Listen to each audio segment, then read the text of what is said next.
Oke, baik, pada kali ini kita akan belajar tentang aspek biomedis dalam enzim ya. Jadi enzim itu apa? Ya, jadi kita akan belajar terkait enzim ya. Jadi kalau dalam mekanisme pencernaan itu enzim bisa dikatakan sebagai suatu protein yang berperan sebagai biokatalisator.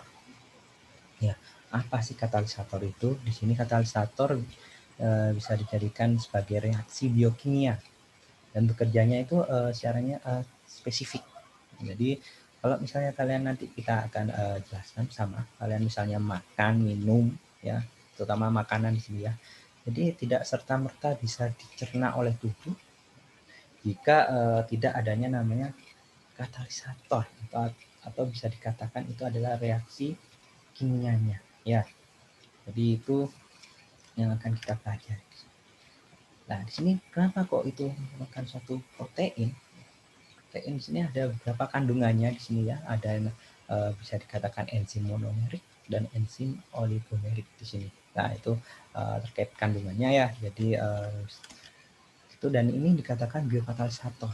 Ya, jadi kalau bisa kalian bisa dilihat dalam ilustrasi ini ya. Jadi kalau misalnya dalam enzim ya, jadi enzim itu untuk melengkapinya ada namanya substratnya ini, sehingga ketika akan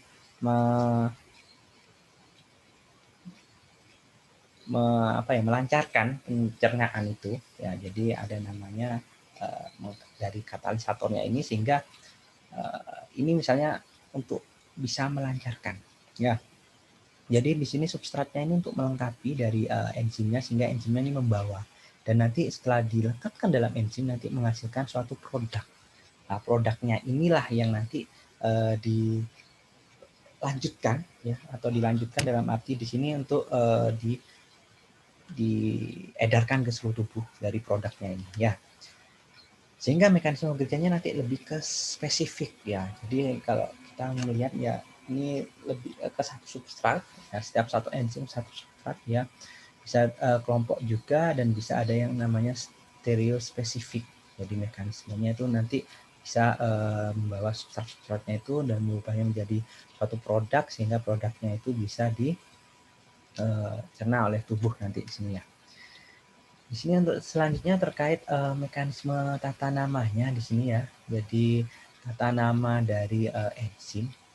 Jadi ada beberapa tata nama, ada yang menurut jenis reaksi. Nah, ini ada oksidoreduktase, transferase, hidrase, liase, ya, isomerase, ligase, intinya yang ada ase-asenya sih. Ya, jadi kenapa sih ase? Ya, nama pokok enzim terdiri dari dua bagian yang di depan diambil dari nama substratnya. Nah, jadi oksidoreduk, ada transfer, itu ada hidrolase, yaitu intinya nama substratnya dipisahkan dan kemudian diikuti nama kelas dan diberi nama akhiran ase. Contoh dalam ATPD heksosa, 6 fosfor transfer ase. Nah, jadi ini nanti udah ada perbedaannya ya. Berarti substratnya di sini namanya adalah heksosa 6 fosfor transferase di sini. Apabila diperlukan dapat diberi informasi tambahan. Nah, contoh dari malat di sini ada NAD oksidoreduktase, atau bisa diganti dengan informasi tambahan atau nama lain yaitu dekarboksilase. Sini ya. Jadi itu terkait mekanisme penamaan dalam enzim di sini ya. Di sini ada kode-kode enzim di sini ya. Jadi kode-kode enzim di sini terdiri dari 4 deret angka, yaitu ya.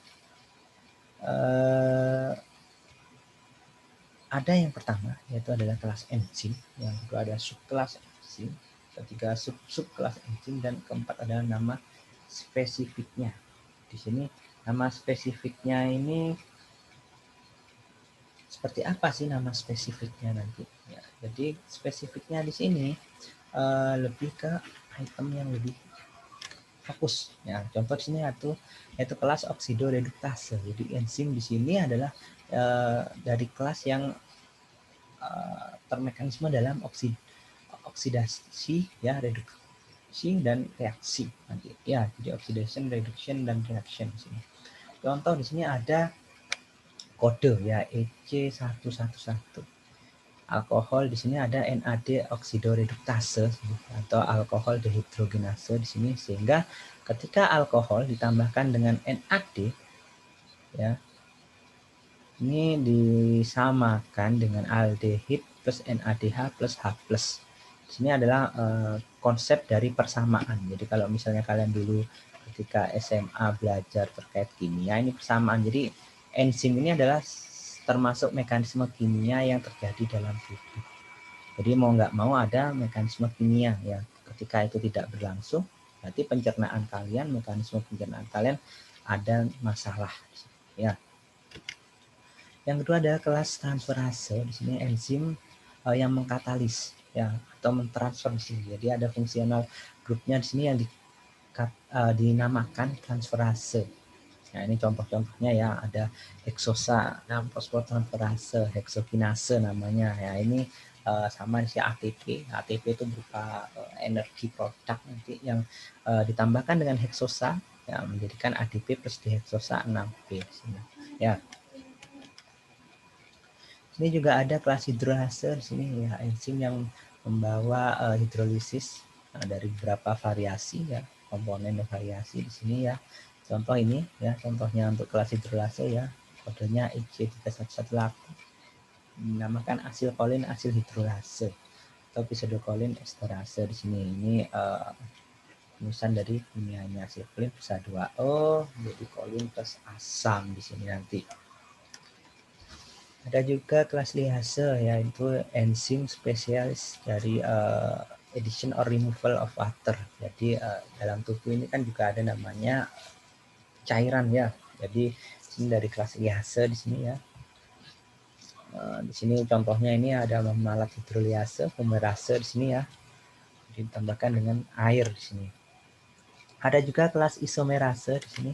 Enzim yang ini adalah isomerization ya, reaksi ya. Jadi dikatakan isomerization reaksi itu seperti apa. Jadi nanti ini dalam pencernaan ada yang mekanisme untuk membantu menghancurkan dalam kandungan dari makanan ya.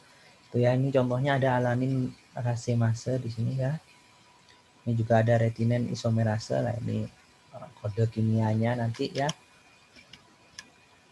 Ada kelas ligase juga di sini ya. Enzim mengkatalis sintetik dari reaksi di mana ada dua molekul yang menjadi satu.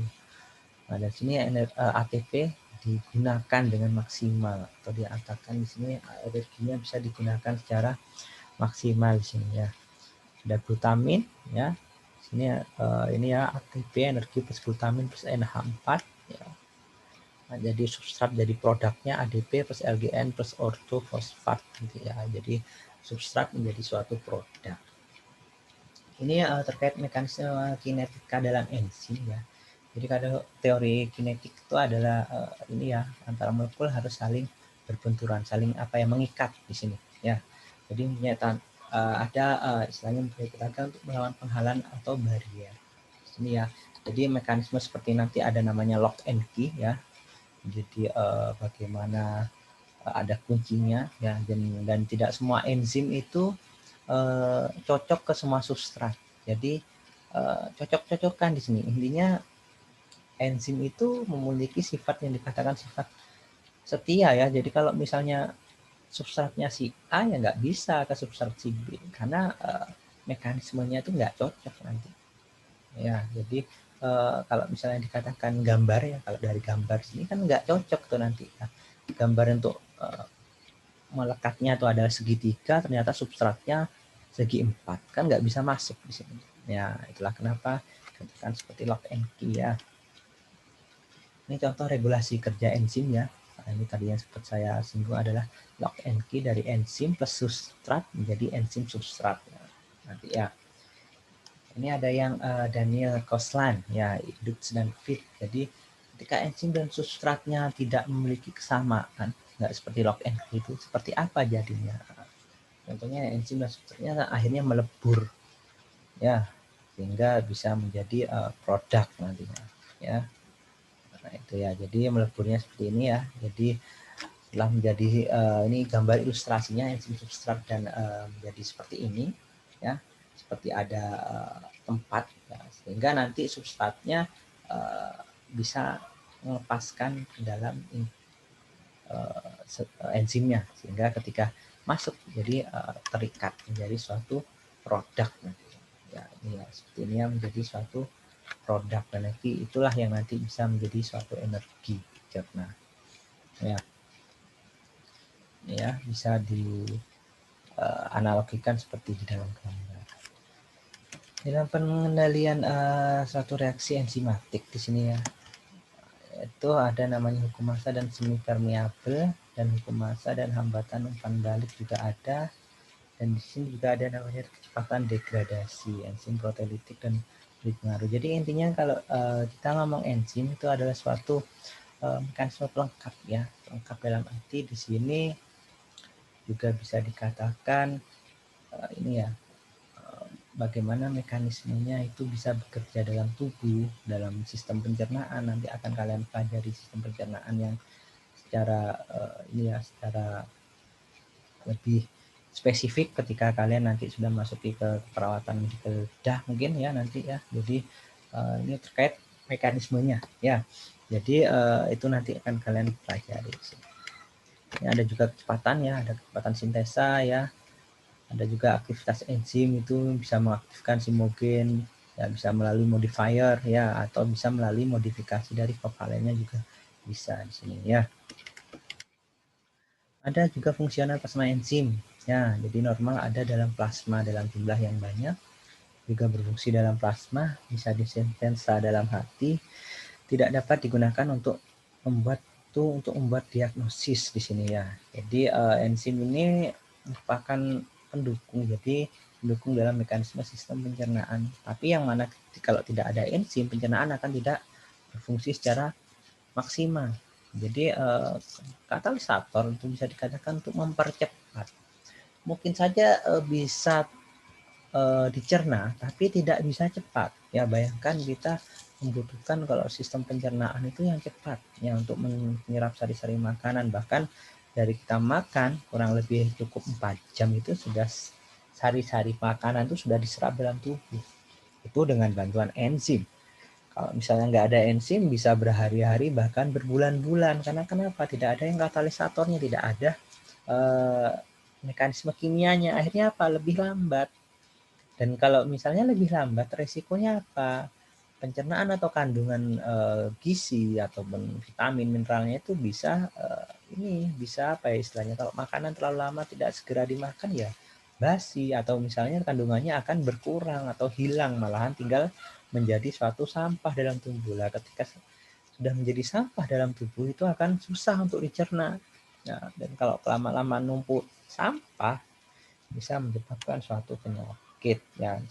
Jadi banyak sekali mekanisme yang perlu bantuan oleh enzim ya. Ini ada lipoprotein lipase, pseudocholinesterase, dan enzim-enzim bukan darah yang lainnya ya. Itu ya. Ada yang non fungsional plasma enzim ya. Ini tidak bisa berfungsi dalam plasma. Normalnya ditemukan dalam jumlah yang sedikit ya, karena tidak berfungsi dalam suatu plasma.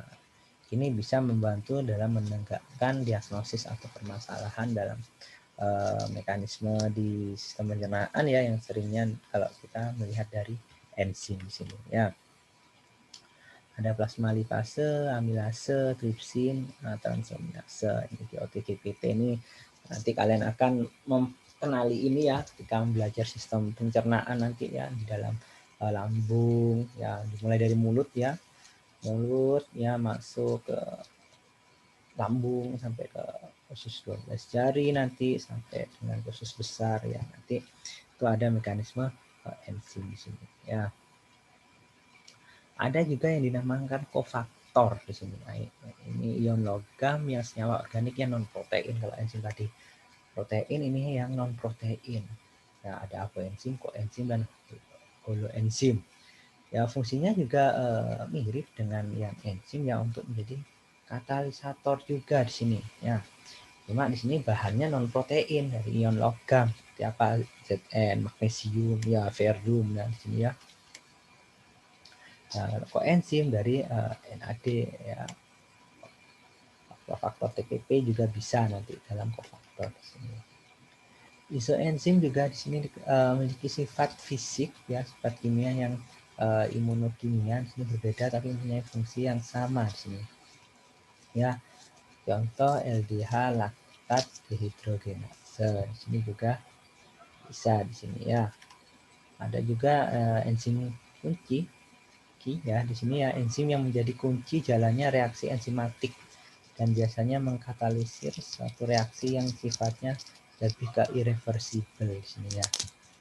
Glukinase, piruvatikinase ya untuk menjadi reaksi dalam glikolisis ya, yaitu merubah gula menjadi suatu energi nanti ya. Sini faktor-faktor yang bisa mempengaruhi reaksi enzimatik di sini ya.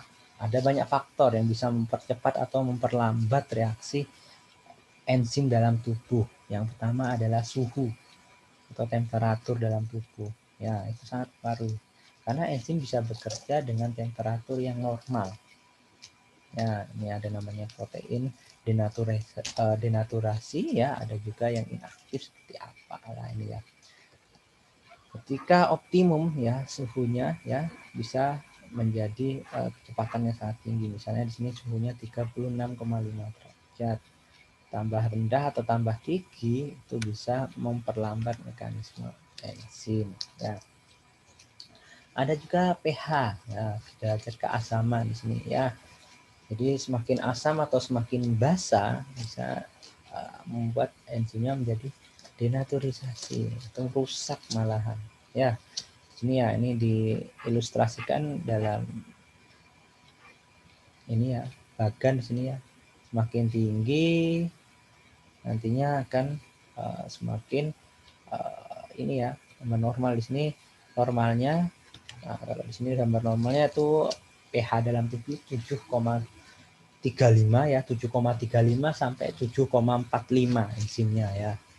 Ya, jadi semakin ke atas, semakin asam atau semakin basa akan menyebabkan kecepatan enzim ikut berkurang. Selanjutnya adalah kadar substrat dan enzimnya. Ya, di sini bisa dikatakan dalam persamaan Michaelis-Menten ya di sini ya. Jadi kecepatan reaksi enzimatik itu adalah kecepatan maksimum dibagi ya konstanse Michaelis-Mentennya ya, itu seperti yang di atas, dan ditambahkan oleh kadar substratnya, nanti dibagi berarti kecepatannya itu berapa nanti. Ini ya, apabila kecepatannya kurang dari km-nya di sini ya, km-nya adalah kecepatan ini konstantenya ya, itu bisa dikatakan V sama dengan K ya, K plus substratnya di sini. Apabila kecepatan S lebih besar daripada kecepatan ini km-nya, maka V sama dengan V. Dalam arti di sini reaksi enzimatiknya sama dengan reaksi kecepatan maksimumnya di sini ya. Apabila S sama dengan km, maka V adalah setengah V besar. Di sini dikatakan besar adalah kecepatan maksimumnya. Jadi kecepatan reaksi enzimatiknya itu merupakan setengah dari kecepatan maksimum. Nah, ini kalau dilihat dari bagannya di sini. Ini contoh ilustrasinya di sini ya. Ketika enzim dengan substratnya, jadi E dengan produk di sini ya. Nah, ini kalau misalnya substratnya ada 1 ya, ini enzimnya. Nah, misalnya substratnya melengkap di sini. Nah, jadi apa? Enzimnya tetap. Nah, ini yang produknya menjadi ini. Ya, inilah yang nanti dicerna dalam tubuh.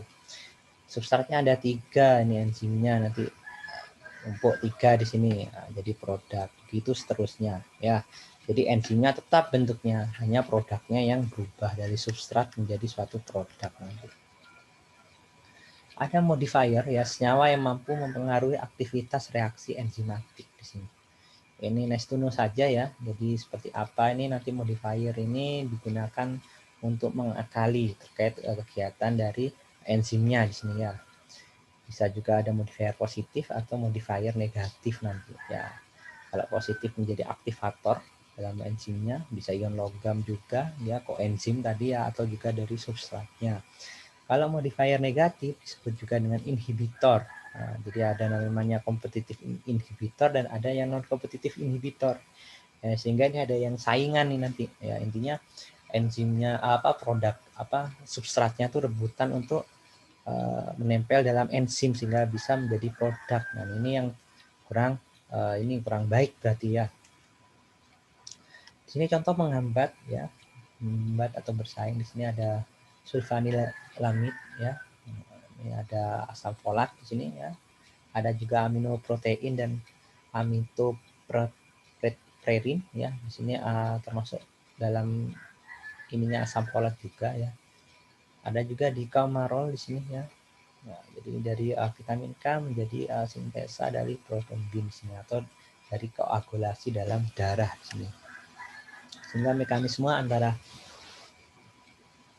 enzim dan substratnya ini juga akan bersaing di sini. Ya, misalnya ini enzimnya ada satu di sini ya. Ini ilustrasenya ya. Ada satu enzimnya yang berwarna kuning di sini. Substratnya ada tuagapatma 6, ada 6 ya yang berwarna ungu. Dan juga ada ini ya enzimatiknya di sini ya.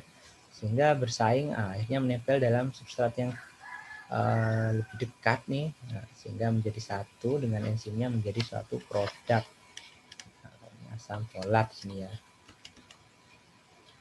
Nah, semisal enzimnya dengan ini di sini terkait yang bersaing tadi, sehingga akhirnya menjadi seperti apa di sini? Sehingga di sini akhirnya apakah bisa menjadi produk atau tidak di sini? Ya, ini menjadi mekanisme di sini, mekanisme yang berbeda nanti ketika memang enzimnya tidak dengan substratnya.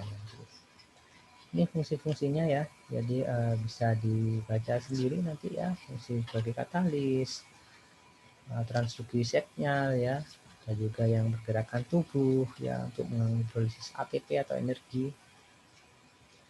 Ada juga yang menentukan langkah-langkah yang terjadi dalam lintasan metabolisme juga bisa dalam tubuh ya. Ini enzim peranan dalam tatanan klinik di sini bisa sebagai alat mendiagnostik suatu penyakit ya, abnormalitas ini bisa menjadi marker, bisa menjadi reagen ya, atau bisa menjadi reagenisia, pertanda pembantu di sini. Nah, ada teknik-tekniknya nanti ya, itu bisa menjadi tambahan nanti di sini ya. Nah, ini juga bisa mengetahui perjalanan suatu penyakit juga bisa, sebagai obat juga bisa ketika memang tidak bisa ini ya, bisa terkait ininya mekanismenya juga di sini. Enzim juga bisa menjadi sasaran pengobatan ketika enzimnya tidak bisa bekerja dengan optimal. Nah, sehingga akhirnya ditambahi kerjanya, karena enzim juga katalisator ya untuk mempercepat proses pencernaan, tapi terkadang juga ada masalah sehingga tidak berfungsi secara maksimal, sehingga harus diobati enzimnya. Oke, itu ya terkait mekanisme enzim ya. Jadi nanti untuk mempermudah juga banyak, silahkan bisa cari referensi untuk video juga ada, nanti bisa kalian cek di YouTube nanti terkait mekanisme enzim ya. Itu saya rasa cukup untuk pelajaran enzim kali ini. Jika ada pertanyaan bisa ditulis di kolom komentar. Terima kasih ya, tutup sekian dulu ya, sampai jumpa di materi yang selanjutnya.